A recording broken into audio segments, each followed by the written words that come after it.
Hello friends, my name is Dilip Kumar. आज हम पत्र लेखन में पत्र के अंग के बारे में कुछ विशेष बातें जानेंगे। पत्र के 8 अंग होते हैं, जिसमें मैं सीरियल से आपको बताना चाहूँगा एक क्रम में। पहले नंबर पर है स्थान तथा तिथि, नंबर 2 पर है संबोधन, नंबर 3 पर अभिवादन, नंबर 4 पर विषय वस्तु, नंबर 5 पर समाप्ति, नंबर 6 पर समाप्ति के अंत में हस्ताक्षर और नंबर 7 पर है हस्ताक्षर से पूर्व की शब्दावली और लास्ट है आपका पता, जिसे आप एड्रेस कहते हैं। तो मुख्य रूप से पत्र के ये जो 8 अंग होते हैं, ये हर किसी पत्र में शामिल किए जाते हैं। अगर हम पत्रों के संबंध में कुछ महत्वपूर्ण बातें या कुछ महत्वपूर्ण बिंदु सीखें तो वो मैं आपको बताना चाहूँगा। जब आप अपने से बड़ों के लिए पत्र लिख रहे होते हैं या आप अपने से बड़ों को पत्र लिख रहे होते हैं तो उनके लिए आपको संबोधन के अंदर पूज्य, पूजनीय, आदरणीय, मान्यवर, श्रीमान आदि शब्दों का प्रयोग करना होता है। और अगर अभिवादन में आप अभिवादन में या सम्मान के रूप में सादर प्रणाम, चरण स्पर्श, सादर चरण स्पर्श आदि। समाप्ति में हम क्या लिखते हैं? आपका आज्ञाकारी, आपका आज्ञाकारिणी, आपका अनुज, अनुज का मतलब होता है छोटा, और आपकी अनुजा, आपकी अनुजा का मतलब होता है छोटी बहन। ठीक है। और कृपाकांक्षी। ठीक है। तो इन शब्दों का प्रयोग हम जब हमारा जो पत्र है जब समाप्त होता है तो हम समाप्ति में इन विशेष शब्दों का प्रयोग करते हैं। आगे अपने से छोटों को जब आप पत्र लिखते हैं, जब आप अपने से छोटों के लिए पत्र लिखते हैं तो आप वहाँ पर संबोधन में प्रिय लिखकर उसका नाम या चिरंजीवी, प्रिय, आयुष्मान, आयुष्मती, इन सब के आगे आप जो आपसे छोटे होते हैं, जो आपके छोटे भाई बहन होते हैं, उनका नाम लिख देते हैं। और अभिवादन में इनके लिए आप प्रसन्न रहो, है ना, शुभाशीष, शुभाशीर्वाद, सुखी रहो, इन शब्दों का प्रयोग करते हैं।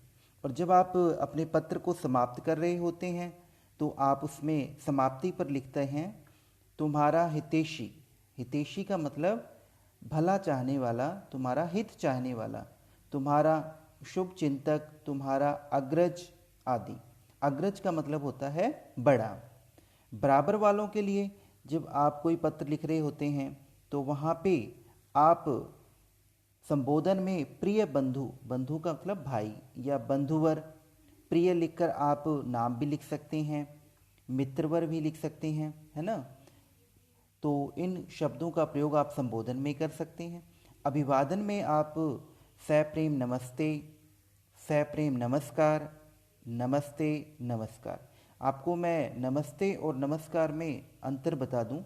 नमस्ते जो है अपने से बड़ों को किया जाता है और नमस्कार जो है अपने से जो अपने बराबर के हैं उनके लिए आप नमस्कार प्रयोग कर सकते हैं।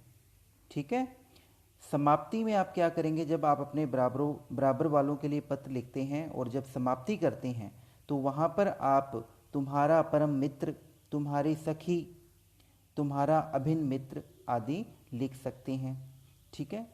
और जब आप आवेदन पत्र लिखते हैं, आवेदन का मीनिंग क्या होता है कि आप प्रार्थना पत्र कोई लिखते हो तो वहाँ पे संबोधन में श्रीमान प्रधानाचार्य, है ना, या श्रीमती प्रधानाध्यापिका या संबद्ध अधिकारी का नाम वहाँ लिखते हैं। अभिवादन में आप इनके लिए क्या यूज करते हैं? मान्यवर, महोदय। ठीक है। इन शब्दों का प्रयोग करते हैं। और जब समाप्ति होती है तो वहाँ पे प्रार्थी भी लिख सकते हैं। प्रार्थी का मतलब प्रार्थना करने वाला, जो आवेदन कर रहा है। विनीत हो गया, आपका आज्ञाकारी शिष्य हो गया, आपकी आज्ञाकारिणी शिष्या, जो कि लड़की के लिए प्रयोग कर सकते हैं, लड़के के लिए आज्ञाकारी शिष्य का प्रयोग किया जाता है।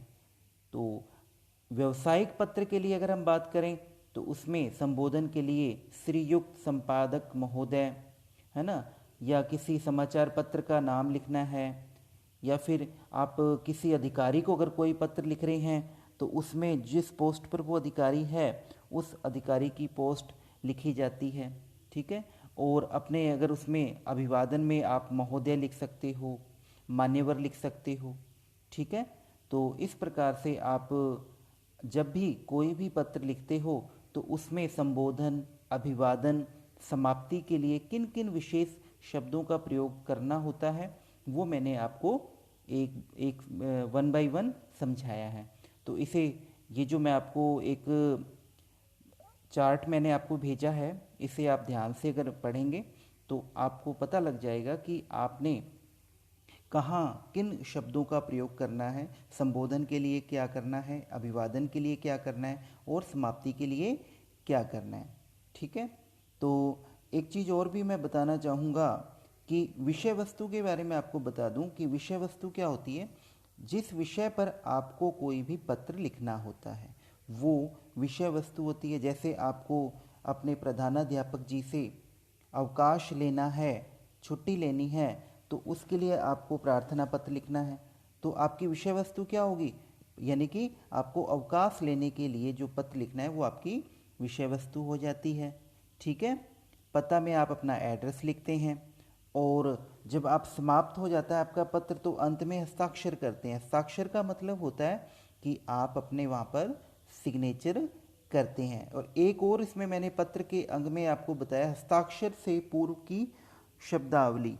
जैसे कि आप किसी भी आवेदन पत्र करते हैं, आवेदन पत्र लिखते हैं, तो उस समय आप क्या करेंगे कि अपना नाम है, अपनी कक्षा है, अपना रोल नंबर है ना, तो उसके लिखने के बाद नीचे हस्ताक्षर लिखे जाते हैं जिसे आप सिग्नेचर कहते हैं, जो कि आपके जो बड़े हैं या आपसे मतलब जो है ना आपके घर में जो बड़े हैं वो वहाँ पर अपने साइन करते हैं, सिग्नेचर करते हैं। तो इस प्रकार हमें ध्यान रखना होता है कि हमें पत्र को लिखते समय किन किन बातों का विशेष ध्यान रखना होता है।